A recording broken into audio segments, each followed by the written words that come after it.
ఈ సంవత్సరం మార్చి 1వ తేదీ నుండి ఇంటర్మీడియట్ పరీక్షలు ప్రారంభమవుతున్నాయి. అదేవిధంగా మార్చి 16వ తేదీ నుంచి 10th క్లాస్ పబ్లిక్ ఎగ్జామినేషన్స్ ప్రారంభమవుతున్నాయి.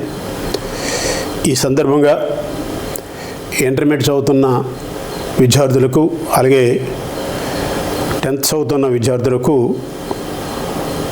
నా అనుభవం దృష్ట్యా కొన్ని ముఖ్యమైన అంశాలు వాళ్ళకి తెలియజేస్తున్నాను.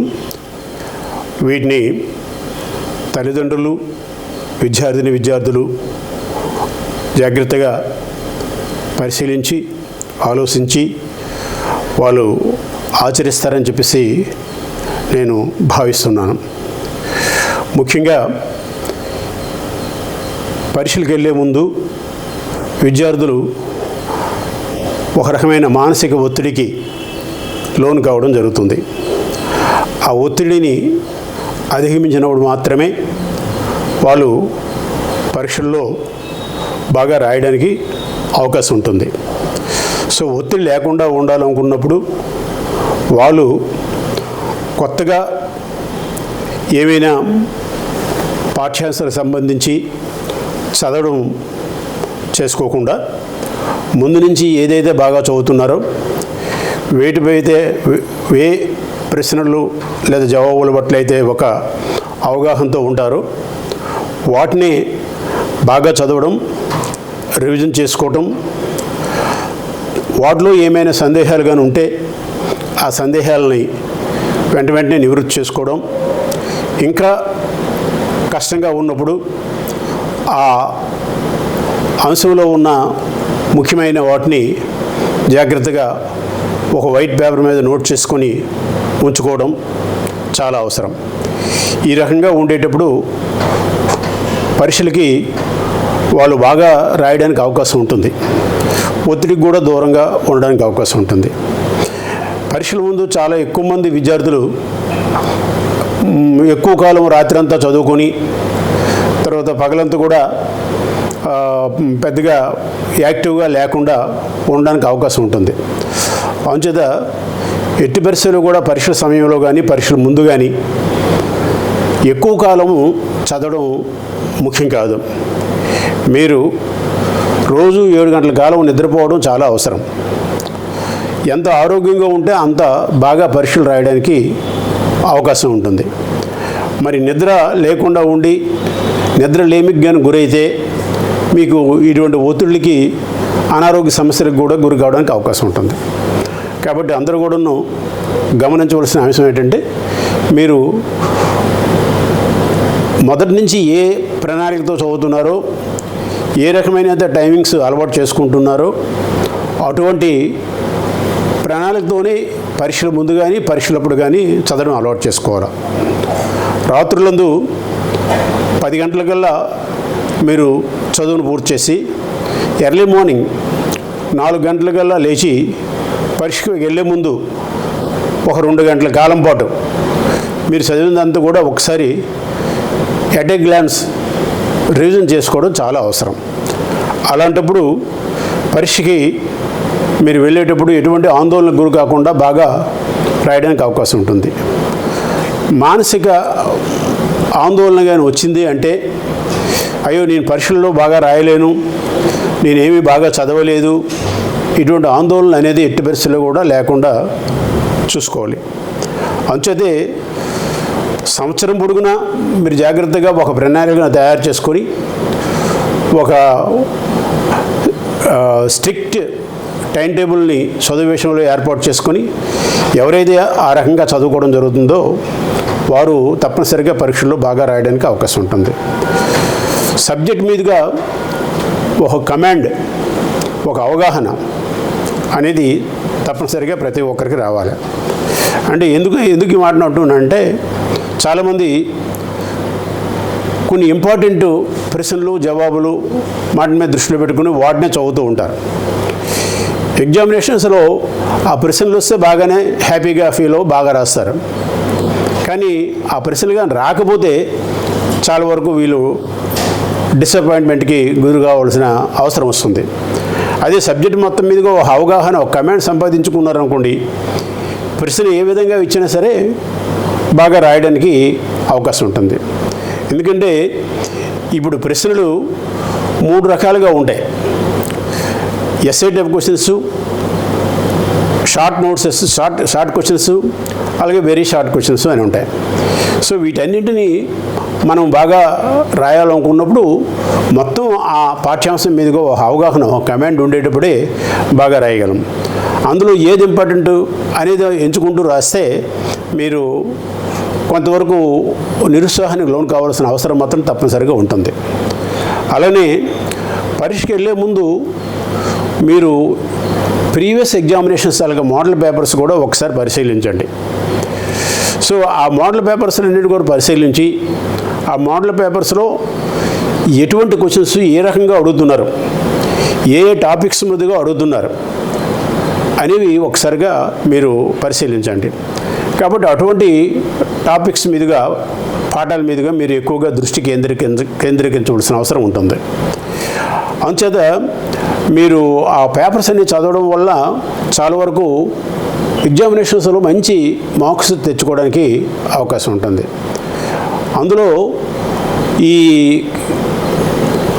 సబ్జెక్ట్ మీదుగా మీరు అవగాహన పెంచుకున్నట్టు అనుకోండి, ఒక రకమైన ఆత్మవిశ్వాసం మీలో ఏర్పడుతుంది. ఆ ఆత్మవిశ్వాసంతో, ఆ సంకల్ప బలంతో మీరు పరీక్షలకు కానీ వెళ్ళారు అంటే బాగా రాయడానికి అవకాశం ఉంటుంది. మీరు పరీక్షకు వెళ్ళేటప్పుడు ముందుగా ఎగ్జామినేషన్ సెంటర్ ఎక్కడో ముందుగా తెలుసుకోండి. అన్నిటికంటే ముందు మీకు 1 రోజు 2 రోజుల ముందుగా ఆ ఎగ్జామినేషన్ సెంటర్ నుంచి హాల్ టికెట్లు ఇస్తారు. ఆ హాల్ టికెట్లో మీ పేరు, మీ తండ్రి పేరు, మీరు రాబోయే పరీక్షల తాలూకు పేపర్ల వివరాలు అన్నీ కూడా ఉంటాయి.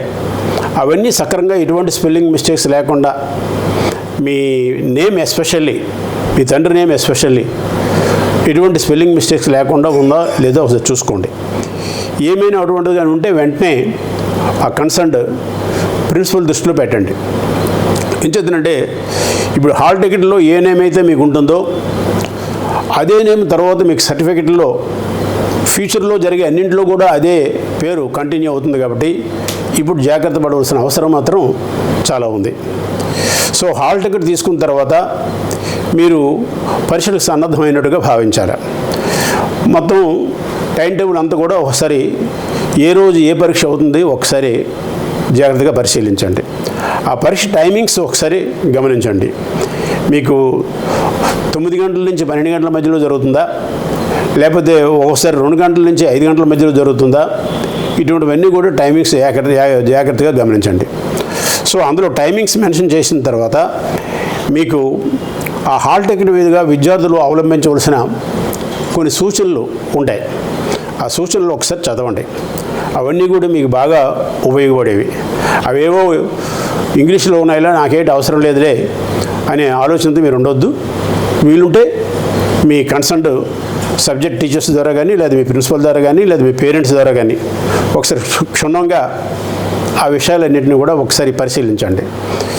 సో 9 గంటలకు ఎగ్జామినేషన్ అనుకోండి, మీరు తప్పనిసరిగా ఆ ఎగ్జామినేషన్ సెంటర్ దగ్గరికి 8:00 కల్లా చేరుకోవాల్సిన అవసరం ఉంటుంది.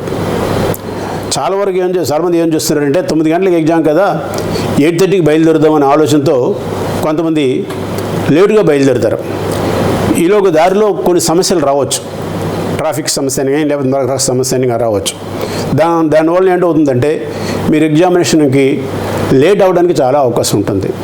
ఇప్పుడు ప్రతి ఎగ్జామినేషన్ సెంటర్లోకి మీకు అరగంట ముందుగానే ఎగ్జామినేషన్ హాల్లోకి పంపిస్తారు. కాబట్టి ఈలోగా నువ్వు అక్కడ చేరుకుంటే కొంతవరకు ఒక ప్రశాంతమైన వాతావరణంలో ఎటువంటి అలసట లేకుండా అక్కడ చేరుకుంటావు. కాబట్టి మైండ్ ఒక కాన్సన్ట్రేట్ చేయడానికి, అంటే మీ పరీక్షపై కేంద్రీకరించడానికి, రాయబోయే పరీక్షపై ఇంకా బాగా ఎక్కువగా అవగాహన పెంచుకోవడానికి అది బాగా ఉపయోగపడుతుంది.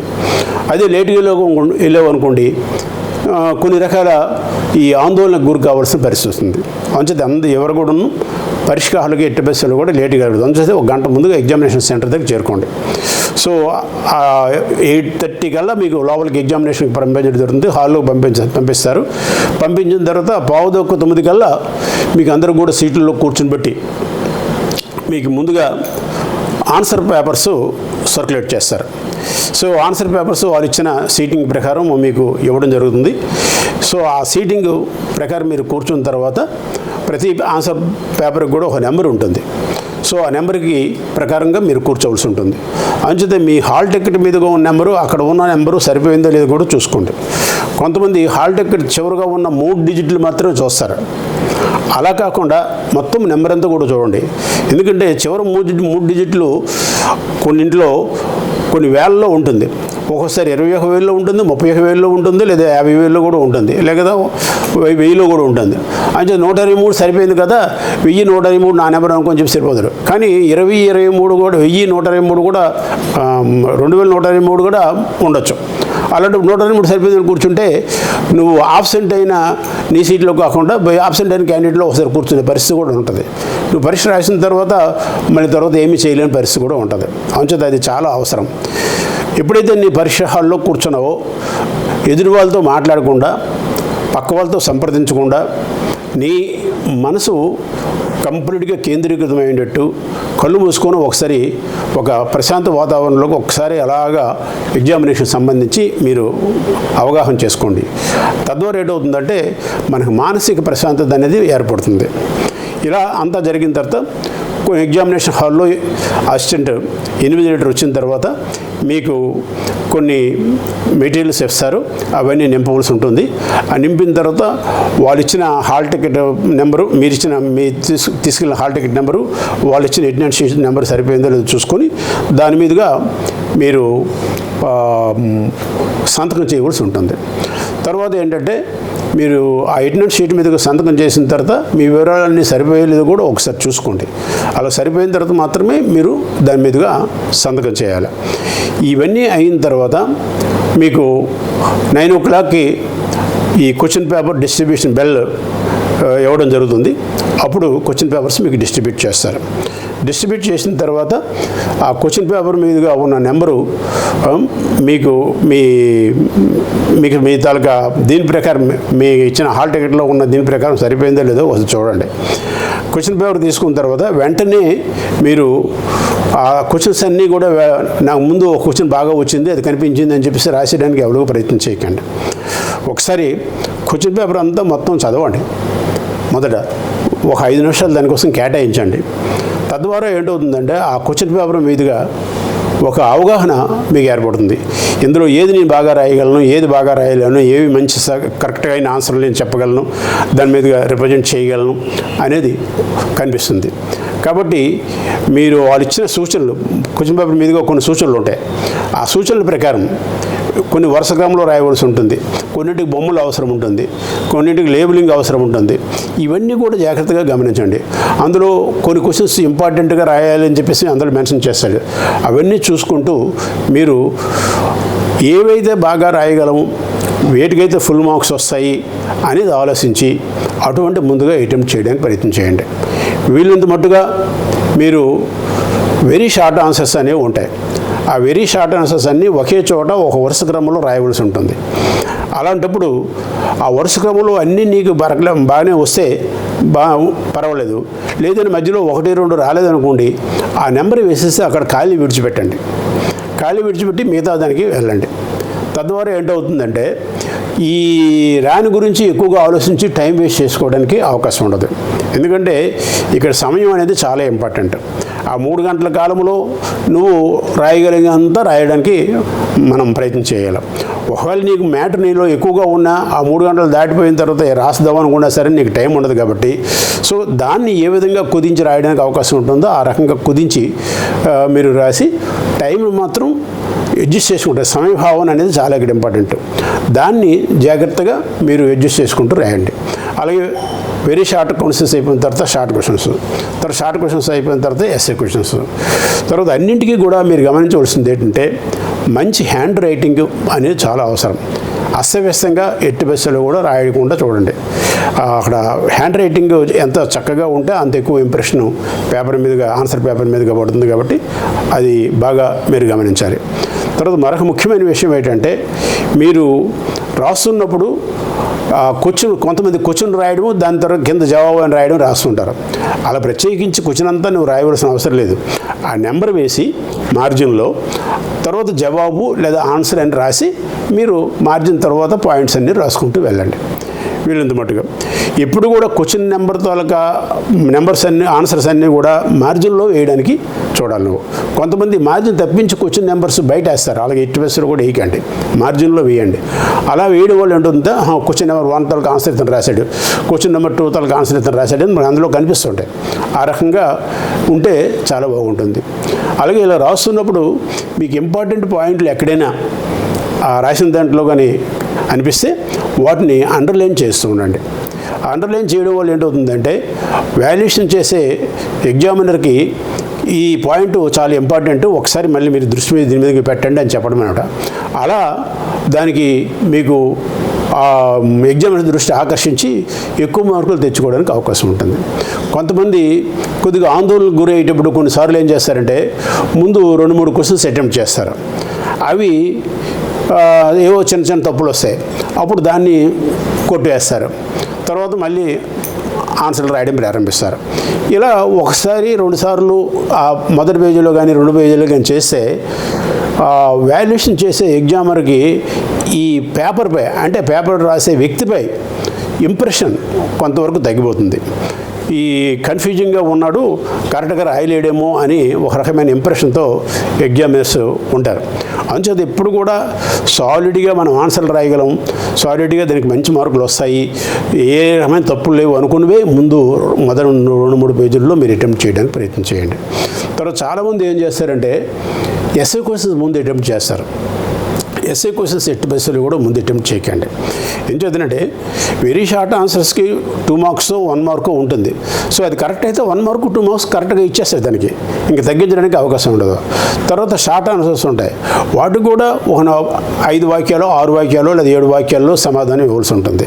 కాబట్టి అందులో ఇంకెందులో తగ్గించడానికి అవకాశం ఉండదు. కాబట్టి 4 మార్క్స్ ఉంటే 4 మార్క్స్ లేదా 3 మార్క్స్ ఉంటే 3 మార్క్స్ దానికి కరెక్ట్గా వెంటనే వేస్తారు. అదే ఎస్ఏకి వచ్చిన అనుకోండి, మీకు ఒక 2-3 పేజీలు రాసేటప్పటికి చాలా టైం అయిపోతుంది. తద్వారా ఎంత దానికి 8 మార్క్స్ ఉన్నాయనుకోండి, సో ఒక్కోసారి 8 మార్క్స్ దాని మీదకి పడవు. బాగా రాస్తే ఒక 6 మార్కులు 7 మార్కులు వస్తాయి, ఫుల్ మార్క్స్ ఎప్పుడు కూడా రావు. అంచేత అటువంటి ముందు అటెంప్ట్ చేయకుండా మీరు అవి చివరిలో అటెంప్ట్ చేయండి. బాగా రాస్తే ఒక్కోసారి ఫుల్ మార్క్స్ కూడా వస్తాయి, ఎందుకంటే 60 అలాగే 75 వచ్చే వాళ్ళ పేపర్లు కూడా మనం చూస్తున్నాం. ఈరోజు 1000కి 1000 మార్కులు వచ్చిన వాళ్ళు కూడా చూస్తున్నాం. అంచేత బాగా రాస్తే తప్పనిసరిగా ఏ ఎగ్జామ్లో కూడా మార్కులు తగ్గించడానికి ప్రయత్నం చేయరు. కాబట్టి మన మార్కుల్ని ఏ రకంగా తెచ్చుకోవడానికి ప్రయత్నం చేయాలో ఆ రకంగా మనం తెచ్చుకోవడానికి ప్రయత్నం చేస్తే డెఫినెట్గా నువ్వు అనుకున్న మార్కులు గ్యారెంటీగా వస్తాయి. తర్వాత ఈ విధంగా రాస్తూ వెళ్తూ ఉన్న తర్వాత ఏదైనా మధ్యలో కొన్ని క్వశ్చన్ కానీ జవాబుగా నీకు డౌట్గా ఉంటే దాన్ని అటెంప్ట్ చేయొద్దు, దాన్ని చివరి వరకు విడిచిపెట్టండి. ఈలోగా నువ్వు రాస్తున్నప్పుడు దానికి సంబంధించిన ఆన్సర్ నీకు మైండ్లో మెదులుతూ ఉంటుంది. అప్పుడు చివరిలో దానికి సంబంధించి మీరు ఆన్సర్ రాయొచ్చు. ఈ రకంగా రాస్తుంటేటప్పుడు మధ్యలో ఎక్కడ గ్యాపులు లేకుండా చూడండి. కొంతమంది ఏం చేస్తారంటే, ఒక పేపర్ రాసి గ్యాప్ ఇచ్చి మళ్ళీ తర్వాత రాస్తుంటారు. అలా లేకుండా గ్యాప్ లేకుండా చూడండి. తర్వాత ఒక పేజీకి 40 లైన్లు 50 లైన్లు మీరు రాయకండి. సుమారుగా 18 నుంచి 20 లైన్లు మాత్రమే ఒక పేజీకి ఉండాలి. ఆ రకంగా మీరు రాసుకుంటూ వెళ్ళాలి. అలాగైతే లిజిబుల్గా ఉంటుంది, చూడడానికి మంచి పేపర్ చాలా అందంగా ఉంటుంది. ఎక్కడ కూడా వీళ్ళంత మటుకు కొట్టివేతలు అనేది లేకుండా చూసుకోండి. అలాగే బొమ్మలు వేసేటప్పుడు ఆ బొమ్మలతో పాటు భాగాలు గుర్తించడం కూడా చాలా అవసరం. ఎందుకంటే కొంతమంది మ్యాటర్ రాస్తారు, బొమ్మ వేస్తారు, భాగాలు గుర్తించరు. దానికి బాగా లేబులింగ్ అనేది చాలా ఇంపార్టెంట్. ఆ లేబులింగ్కి కూడా కొన్ని మార్కులు ఉంటాయి. ఎందుకంటే ఎస్ఏ క్వశ్చన్ ఉందనుకోండి, డివిజన్ ఉంటుంది. ఈ నిర్వచనం ఎంత, డిస్క్రిప్షన్కి ఎంత, బొమ్మకి ఎంత, లేబులింగ్ ఎంత, అంటే భాగాలు గుర్తించడానికి ఎంత అని ఉంటుంది. సో తద్వారా ఆ మార్క్స్ అన్నీ కూడా అలాగా డివైడ్ అవుతాయి. కాబట్టి నువ్వు ఏది అందులో మర్చిపోయినా దానికి సంబంధించిన మార్కులు అందులో రావు. సో నేను అంతా రాశాను, అంత బాగా రాశాను అని చెప్పేసి కొంతమంది ఈ రకంగా ఏంటి మార్కులు తక్కువ వచ్చాయని చెప్పేసి అంటుంటారు. ఇటువంటి కొన్ని పొరపాట్లు చేయడం వల్ల మార్కులు తగ్గుతూ ఉంటాయి.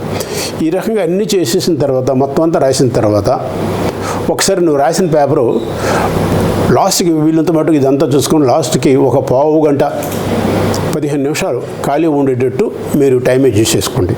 అంతే రాయడం పూర్తి అయిపోయిన తర్వాత ఒకసారి మీరు రాసిన పేపర్ అంతా కూడా క్వశ్చన్ పేపర్ దగ్గర పెట్టుకొని ఆన్సర్లన్నీ ఒకసారి మళ్ళీ చదవండి.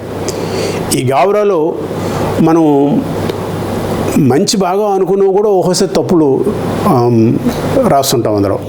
సో పాజిటివ్గా ఉండవు కూడా నెగిటివ్ ఆన్సర్లు అందులో రాస్తుంటాం. కాబట్టి అందుకోసం అలా చూడడం వల్ల ఒక్కోసారి మనకి కొన్ని పొరపాట్లు అందులో తెలుస్తాయి. వాటిని కొద్దిగా మనం రెక్టిఫై చేయడానికి అవకాశం ఉంటుంది.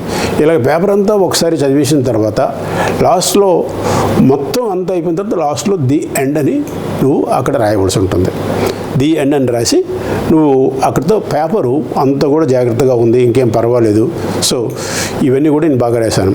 తర్వాత చాయిస్ ప్రకారం నువ్వు రాసేసిన తర్వాత ఇంకా చాయిస్ మిగిలిపోయింది అనుకోండి, ఎక్స్ట్రా రాయడంలో తప్పేం లేదు.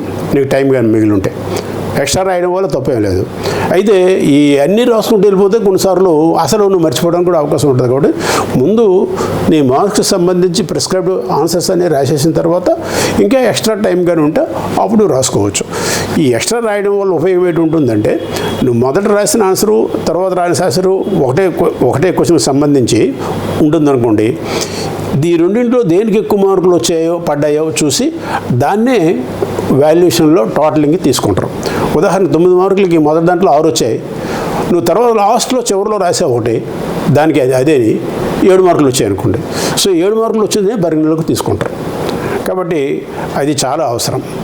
అలాగే వెరీ షార్ట్ ఆన్సర్స్ ఇప్పుడు కూడా ఒకే చోట రాయండి. కొంతమంది ఎస్ఏ క్వశ్చన్స్ రాస్తారు, దాని వెనక నెంబర్ ఇవ్వకుండా దాని తర్వాత ఆన్సర్ రాస్తుంటారు. అలాంటప్పుడు ఎస్ఏ క్వశ్చన్ ఆన్సర్లో నువ్వు రాసిన ఈ వెరీ షార్ట్ ఆన్సర్ కూడా కలిసిపోతుంది. ఒకసారి మార్కులు తగ్గిపోవడానికి అవకాశం ఉంటాయి. ఇవన్నీ జాగ్రత్తగా మీరు అవలంబించి మీరు చివరికి లాస్ట్లో ది ఎండ్ రాసా ఒకసారి మీకు క్వశ్చన్ పేపర్తో పరిశీలించుకుని నేను బాగా రాశాను, నాకు టైం సరిపోయింది అని మానసిక ఆందోళన ఎట్టి పరిస్థితుల్లో కూడా ఎక్కడ ప్రశాంతంగా ఉండి నువ్వు రాసిన ఆన్సర్ పేపర్ని నువ్వే స్వయంగా అక్కడ ఉన్న ఇన్విజిలేటర్కి హ్యాండ్ ఓవర్ చేయండి. అది నువ్వు తప్పనిసరిగా అది నీ బాధ్యత, అది నువ్వే హ్యాండ్ ఓవర్ చేయాలి. కొంతమంది ఆ ఆన్సర్ పేపర్ని హ్యాండ్ ఓవర్ చేయకుండా ఆ పక్కనున్న ఫ్రెండ్కి ఇచ్చేస్తే ఓరి నా పేపర్ ఇచ్చేరా ఎగ్జామర్కి ఇన్విజిలేటర్కి అని చెప్పేసి అంటారు. తీరా చూస్తే ఒక్కోసారి నీ ఫ్రెండు నీ మీద ఒక రకమైన కక్షతో దాన్ని నీకు చూడకుండా 2 ఇంటలు 3 పేజీల్లో ఇలా కొట్టేస్తాడు. కొట్టేస్తే ఏమవుతుంది, తద్వారా నీకు ఆ 3 పేజీల తాలూకా మార్కులు రావు. ఏంటి నేను ఫుల్గా రాశాను, నాకు 60 వస్తాయి అనుకున్నాను, ఇందులో 15 మార్కులు ఎలా తగ్గిపోయాయి అని చెప్పేసి ఒకసారి నువ్వు పర్సనల్ వెరిఫికేషన్కి పేపర్ కానీ పంపిస్తే ఇవన్నీ నీకు కనిపిస్తాయి. అంచేత లాస్ట్లో నీ పేపర్ నువ్వే స్వయంగా హ్యాండ్ ఓవర్ చేయడం అనేది తప్పనిసరిగా చేయాలి. అది చాలా అవసరం. తర్వాత ఎగ్జామినేషన్ హాల్లో కూర్చున్నాను చెప్పు పక్క వాళ్ళతో మాట్లాడడం కానీ, పక్క వాళ్ళకి వీలైనంత మట్టుకు హెల్ప్ చేయడం కానీ, లేదా పక్క వాళ్ళ నుంచి కావాల్సిన సమాచారం రాబట్టడం కానీ, సో ఇన్విజిలేటర్స్కి ఏ రకమైన ఇబ్బంది లేకుండా మీరు చూసుకోవాల్సిన అవసరం మాత్రం ఉంది. ఏం చేద్దంటే ఎగ్జామినేషన్ హాల్లో నువ్వు ఎంత క్రమశిక్షణతో ఉండి ఎంత ప్రశాంతంగా కూర్చుంటే నువ్వు అంత బాగా రాయగలవు. అది చాలా అవసరం. తర్వాత నీ పేపర్ నువ్వు హ్యాండ్ ఓవర్ చేసిన తర్వాత నీ హాల్ టికెట్ అనేది నీకు ఇన్విజిలేటర్ హ్యాండ్ ఓవర్ చేస్తారు. అప్పుడు నీ హాల్ టికెట్ తీసుకొని నువ్వు బయటకు వచ్చేవచ్చు. వచ్చిన తర్వాత బయట కొన్ని డిస్కషన్స్ అవుతుంటాయి. అండ్ మీ ఫ్రెండ్స్ ఇలా ఇది ఎలాగొచ్చింది, ఈ ఆన్సర్ ఎలా రాసావు, ఆ ఆన్సర్ ఎలా రాసావు అని చెప్పేసి అంటుంటారు. సో తద్వారా ఒక్కోసారి నువ్వు తప్పు రాస్తే ఆందోళనకు గురి కావాల్సిన అవసరం ఉంటుంది. సో అంచేత ఎక్కువగా డిస్కషన్స్ ఏం పెట్టుకోకండి. నువ్వు ఇంటికి వచ్చి ఒకసారి నువ్వు పేపర్ని వెరిఫై చేసుకో. కొంతమంది కొన్ని రకాలుగా చెప్తుంటారు, అవన్నీ కూడా నమ్మొద్దు. ఒకవేళ ఏమైనా పొరపాటున నువ్వు తప్పు రాస్తే నువ్వు దాని గురించి ఎక్కువగా ఆందోళన చెందొద్దు. ఏం చేద్దంటే ఆందోళన చెందావంటే నెక్స్ట్ రోజు ఎగ్జామినేషన్స్ నువ్వు బాగా రాయలేవు, ఇదే మనసులో మిగులుతూ ఉంటుంది. సో అక్కడితో అది అయిపోయింది. తర్వాత మరొకసారి రాయడానికి అవకాశం ఎలాగా ఇంప్రూవ్మెంట్కి నెక్స్ట్ దాంట్లో ఛాన్సులు ఉంటాయి కాబట్టి అప్పుడు నువ్వు రాసుకోవచ్చు. అంతే దాని ద్వారా ఏముంటుందంటే రెండోసారి మళ్ళీ ఆందోళన గురైతే నెక్స్ట్ రోజు పరిస్థితి కూడా నువ్వు బాగా రాయడానికి అవకాశం ఉండదు. కాబట్టి ఆందోళనకి ఎట్టి పరిస్థితుల్లో గురి కావద్దు. అదే మానసిక ఒత్తిడి అంటాం. ఆ ఒత్తిడికి ఎట్టి పరిస్థితుల్లో గురి కాకూడదు. అలా ఉంటేనే మనం బాగా రాయడానికి, మంచి మార్కులు తెచ్చుకోవడానికి, నువ్వు అనుకుని సాధించడానికి చాలా అవకాశం ఉంటుంది. తర్వాత చాలామంది టెక్స్ట్ బుక్స్ చదవకుండా ఈ టెస్ట్ పేపర్స్ అని, గైడ్స్ అని ఇటువంటివి ఎక్కువగా చదువుతుంటారు. అవి ఒక రకంగా మనకు ఒక గైడెన్స్ ఇవ్వడానికే తప్పించి వాటిలో మీకు ఫుల్ సమాచారంతో కూడుకున్న ఆన్సర్స్ అనేవి అందులో ఉండవు. అదే మీరు టెక్స్ట్ బుక్ బాగా చదువుకున్నారనుకోండి, అందులో సమాచారం చాలా ఫుల్గా ఉంటుంది. దానికి ప్రతి చాప్టర్కి సంబంధించి వెనుక క్వశ్చన్స్ ఉంటాయి, వాటికి సంబంధించి అన్ని రకాల వివరాలు ఉంటాయి. అంచేత ఎక్కువ కూడా టెక్స్ట్ బుక్ని ఫాలో అవ్వడం చాలా అవసరం ప్రతి విద్యార్థికి. ఇలా చదువుకుంటూ పోతేనే మనం అనుకున్నది సాధించడానికి అవకాశం ఉంటుంది. సో పరీక్షలు అనేవి ప్రతి విద్యార్థికి ఏదో ఒక స్టేజ్లో, లేదా 10th క్లాస్ స్టేజ్లో అవనండి, ఇంటర్మీడియట్ స్టేజ్లో అవనివ్వండి, లేకపోతే డిగ్రీ అవనివ్వండి, ఇవన్నీ నిత్యము జరుగుతూ ఉంటాయి. విద్యార్థి దశలో ఉన్నంతకాలము ఈ రకమైన మనం పోటీకి రెడీ అవుతూ ఉండాలి. మరి ఈ పోటీలో మనం రాణించాలనుకున్నప్పుడు నీలో ఒక రకమైన సబ్జెక్ట్ మీదుగా అవగాహన అనేది చాలా అవసరం, ఆత్మవిశ్వాసం అనేది చాలా అవసరం. ఈ రెండు ఉంటే ఆ సంకల్ప బలంతో అది నీకు ముందుకు నడిపించడం జరుగుతుంది. అందుచేత మన పెద్దలు చెప్తుంటారు, నీకున్న బలం నీ సామర్థ్యం, నీకున్న బలం నీ తెలివితేటలు, వీటినే మనం ఆయుధంగా చేసుకొని ముందుకు పోవాలని చెప్పేసి మన పెద్దలు అందరూ కూడా చెప్తుంటారు. ఈ సమయంలో చాలామంది టీచర్స్, మీ ప్రిన్సిపల్స్ కొన్ని రకాల సూచనలు చేస్తుంటారు. ఆ ప్రతి సూచన జాగ్రత్తగా పరిగణలోకి తీసుకోండి. మీకు అవసరానుకూలము వాటిని ఆచరించడానికి ప్రయత్నం చేయండి. ఎందుచేతంటే ఏ విద్యార్థి అయితే ఇవన్నీ కూడా అవలంబించడం జరుగుతుందో అటువంటి విద్యార్థికి ఎప్పుడు కూడా మంచి గమ్యం, ఉన్నత స్థానంలో చేరుకోవడానికి అది చాలా బాగా ఉపయోగపడుతుందని చెప్పేసి నేను భావిస్తున్నాను. సుమారుగా ఒక 35 సంవత్సరాల కాలం పాటు నేను లెక్చరర్గా, ప్రిన్సిపల్గా చేశాం. ఇప్పుడు ఒక ప్రైవేట్ కళాశాలను కూడా నిర్వహిస్తున్నాం. కాబట్టి స్టూడెంట్స్ ఏ రకంగా ఉంటే బాగుంటుంది, ఎలా చదివితే బాగుంటుంది, ఎలా చదివితే వాళ్ళు మంచి ర్యాంకులు సాధించగలరు, మంచి మార్కులు సాధించగలరు అనేది మాకు బాగా తెలుసు. కాబట్టి సో అనుభవం దృష్ట్యా మీకు కొన్ని ముఖ్యమైన విషయాలు ఈ సందర్భంగా నేను తెలియజేస్తున్నాను. అన్నిటికంటే ముఖ్యంగా మీరు ఎంత ప్రశాంతమైన వాతావరణంలో పరీక్ష రాయడానికి వెళ్తే అంత బాగా పరీక్ష రాయగలరు. అది చాలా అవసరం. ఎప్పుడు కూడా కష్టపడి చదవడం కంటే ఇష్టపడి చదవడం అలవాటు చేసుకోవాలి. కష్టపడి చదవడం కంటే ఇష్టపడి చదవడం అలవాటు చేసుకోవాలి. కారణం ఏంటంటే మనము ఏదైనా ఒక పని ఇష్టంతో చేసామనుకోండి, మనం సక్సెస్ తప్పనిసరిగా సాధించవచ్చు. అంచేత ఆ కష్టపడడం అనేది ఆటోమేటిక్గా ఆ ఇష్టంతోనే వస్తుంది. అంచేత అది చాలా అవసరం. అలాగే ఎంతకాలం చదివే అనేది ముఖ్యం కాదు, చదివిన కాలంలో ఎంత వచ్చిందనేది ముఖ్యం. అది చాలా ఇంపార్టెంట్. నువ్వు ఎంతకాలం చదివేదనేది ముఖ్యం కాదు, చదివిన కాలంలో ఎంత వచ్చిందనేది ముఖ్యం. కొంతమంది పిల్లలు వాళ్ళ తల్లిదండ్రులు చెప్తారు, ఈ రాత్రి అంతా కంప్లీట్ చేశానండి, నైట్ కంప్లీట్ చేశాను డాడీ అంటారు. అది దానివల్ల నువ్వు చదివిన దాంట్లో కొన్ని ప్రశ్నలు నేను వేసామనుకోండి, నువ్వు దానికి సమాధానం చెప్పే పరిస్థితుల్లో లేకపోతే ఎందుకో చదువు. వాళ్ళు ప్రశ్న వేస్తే జవాబు చెప్పగలిగితే అప్పుడు చదువుతారుగా సార్థకం. అంచేత తక్కువ కాలం చదివినా సరే నీకు దాని అవగాహనతో, ఒక ఆత్మవిశ్వాసంతో, ఒక కాన్సన్ట్రేషన్, ఏకాగ్రతతో చదవండి. అంచేత మన పెద్దలు సక్సెస్కి 3 Cలు 3 Dలు చెప్తారు. ఆ 3 Cలు ఏంటంటే 1 concentration, 2 confidence, 3 concentration, confidence and character. అలాగే 3 Dలు డిసిప్లైన్, డెడికేషన్ అండ్ డిటర్మినేషన్. ఈ 3 Dలు చాలా అవసరం. విద్యార్థి దశలో ఎప్పుడైతే మీరు వాటిని వినియోగించుకోవడం జరుగుతుందో తప్పనిసరిగా నీకు సక్సెస్ నీకు ముంగిట ఉంటుంది. ఈ కాంపిటేటివ్ యుగంలో మీరున్నారు కాబట్టి ఈ యుగంలో మీరు అనుకున్న గమ్యాన్ని చేరాలనుకున్నప్పుడు, లేదా మీ కాళ్ళ మీదుగా మీరు నిలబడాలనుకున్నప్పుడు ఇవన్నీ చాలా అవసరం. అలా ఉండేటప్పుడే మనం అనుకున్న స్థాయికి చేరడానికి చాలా అవకాశం ఉంటుంది. ఎవరి కోసమో చదువుతున్నాను భావంతో కాకుండా మా కోసం మేము చదువుతున్నాం, మా బాగు కోసం మేము చదువుతున్నాం. నేను ఒక సమాజంలో ఒక స్థాయిని చేరుకోవడానికి, ఒక ఉన్నతమైన వ్యక్తిగా నేను ఎదగడానికి నేను చదువుతున్నాను. అంతే చదువు అనేది ఇప్పుడు కూడా నీ తాలూకా క్యారెక్టర్తో పాటు ఒక రకమైన సమాజంలో ఒక మంచి ఉన్నతమైన వ్యక్తిగా తీర్చిదిద్దడానికి కూడా ఉపయోగపడాలి. ఎలాగ తద్వారా మీకు అన్ని రకాల జాబ్స్ లేదా మరొక రకంగా అవకాశాలు వస్తాయి. అది ఒకటే కాదు, దాంతోపాటు ఈ వ్యక్తి ఈ రకంగా చదువుతున్నాడు కాబట్టి అటువంటి వ్యక్తిని గౌరవించుకోవాల్సిన అవసరం ఉందనే ఆలోచనతో ప్రతి ఒక్కరు మిమ్మల్ని చూస్తారు. కాబట్టి పరీక్షలు అనేటప్పటికీ చాలామంది చాలా రకాలుగా మీకు కొన్ని సూచనలు చెప్తూ ఉంటారు. సో అందులో మీకు బాగా ఉపయోగపడే జాగ్రత్తగా ఆలోచించండి. ముఖ్యంగా ఈ టైంలో మీరు సెల్ ఫోన్ ఒకటి, క్రికెట్ ఒకటి, చాటింగ్ ఒకటి, వీటికి చాలా దూరంగా ఉండండి. అవి చాలా అవసరం. తద్వారా ఏంటవుతుందంటే మీరు ఎక్కువ టైం దానికోసం వేస్ట్ చేయడం వలన మీరు చాలా వరకు ఎగ్జామినేషన్ ముందుకు వెళ్ళేటప్పటికీ అది మీ టైం చాలా వరకు కిల్ అయిపోతుంది. తర్వాత మీ మైండ్ కూడా డైవర్ట్ అయిపోతుంది. ఎప్పుడైతే మైండ్ డైవర్ట్ అవుతుందో ఎంతవరకు ఈ సంవత్సరం పొడుగునా చదివిన చదువంతా కూడా వ్యర్థమైపోతుంది, మీకు ఏమాత్రం కూడా ఉపయోగకుండా పోతుంది. కాబట్టి ఈ మూడింటికి చాలా దూరంగా ఉండండి.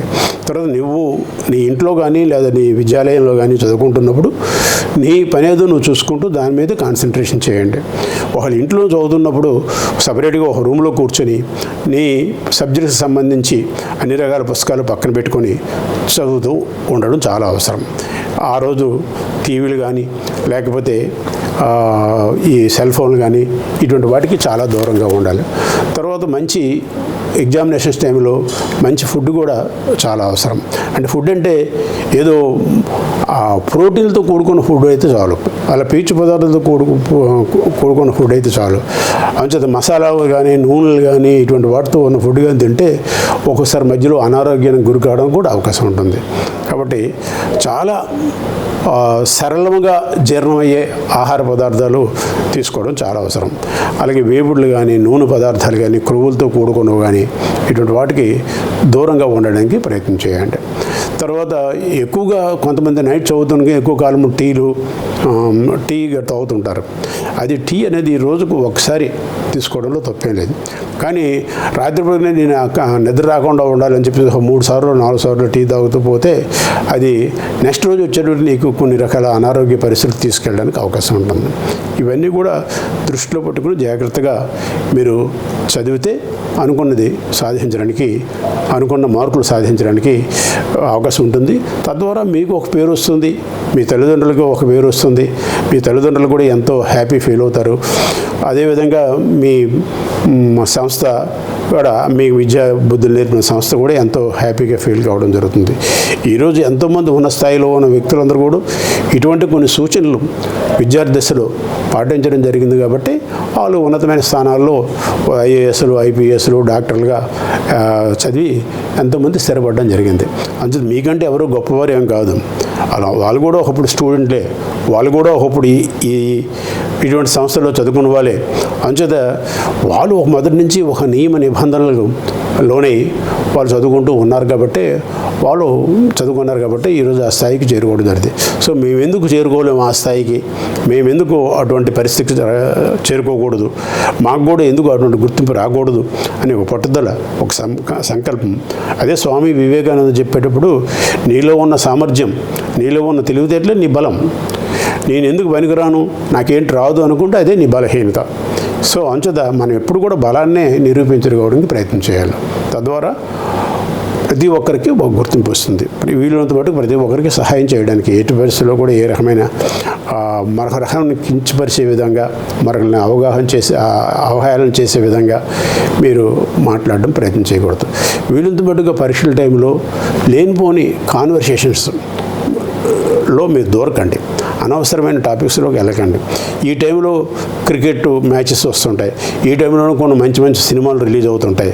ఇవన్నీ ఎవరో పక్కన మాట్లాడుతుంటారు, ఊళ్ళో ఆ సినిమా వచ్చిందంట, ఈ సినిమా వచ్చిందంట, అది బాగుందంట, క్రికెట్ మ్యాచ్ ఈ టీం గెలిచిందంట, ఈ టీం ఓడిపోయిందంట, ఇవన్నీ మీకు అంటుంటారు. తద్వారా ఏంటవుతుందంటే నీ కాన్సన్ట్రేషన్ పరీక్షల్లో డైవర్ట్ కావడానికి అవకాశం ఉంటుంది. అవేమీ ఇప్పుడు నీకు అవసరం లేదు. అవి తర్వాత పరీక్షలు రాసిన తర్వాత ఎలాగ నీకు హాలిడేస్ ఉంటాయి కాబట్టి అప్పుడు నువ్వు సినిమాలు చూసుకోవచ్చు, లేకపోతే ఈ మ్యాచెస్ కూడా చూడవచ్చు. కానీ ఈ పుణ్యకాలం ఉండే కాలంలో మాత్రం మనం దానికోసం మన టైంని కేటాయించాలి.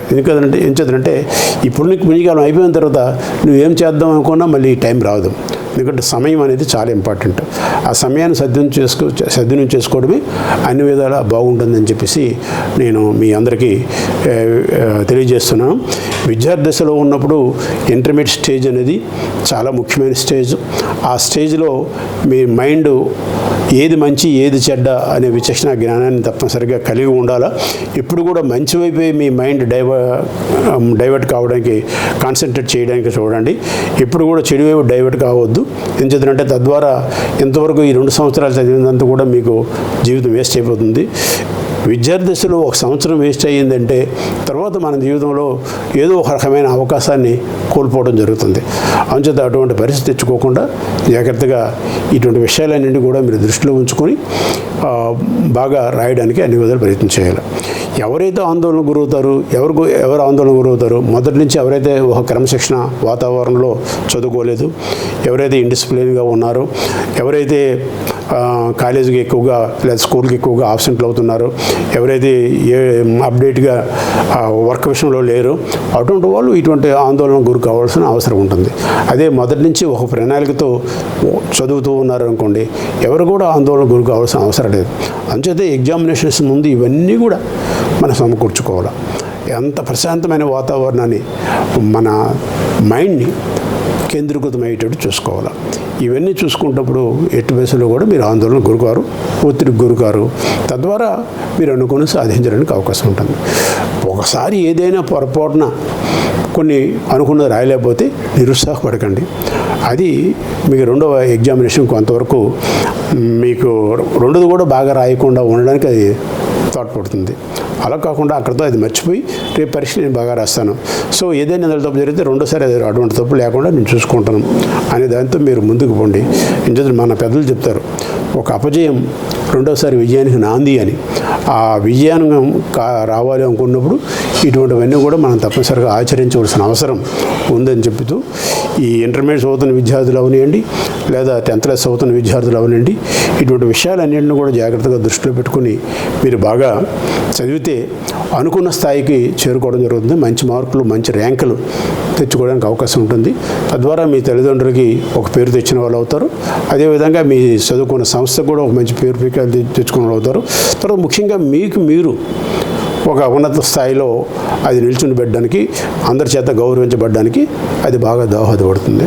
కాబట్టి ఈ ఎగ్జామ్స్లో పరీక్షలు రాసే విద్యార్థులందరికీ, ఇంటర్మీడియట్ విద్యార్థులకి, 10th క్లాస్ విద్యార్థులకి ఈ సూచనలన్నింటినీ కూడా మీరు జాగ్రత్తగా పరిశీలించండి, ఆచరించండి. మీ అందరికీ మరొకసారి నా తాలూకా శుభాశీస్సులు, శుభాకాంక్షలు అందజేస్తూ ఈ ఎగ్జామినేషన్ సంబంధించి ఈరోజు మీతో మాట్లాడే ఒక అవకాశం ఈ ఛానల్ ద్వారా నాకు దొరికింది. కాబట్టి ఆ ఛానల్కి ప్రత్యేకించి నా తాలూకా ధన్యవాదాలు తెలియజేస్తూ మీ అందరికీ నా తాలూకా శుభాశీస్సులు అందజేస్తూ సెలవు తీసుకుంటున్నాను.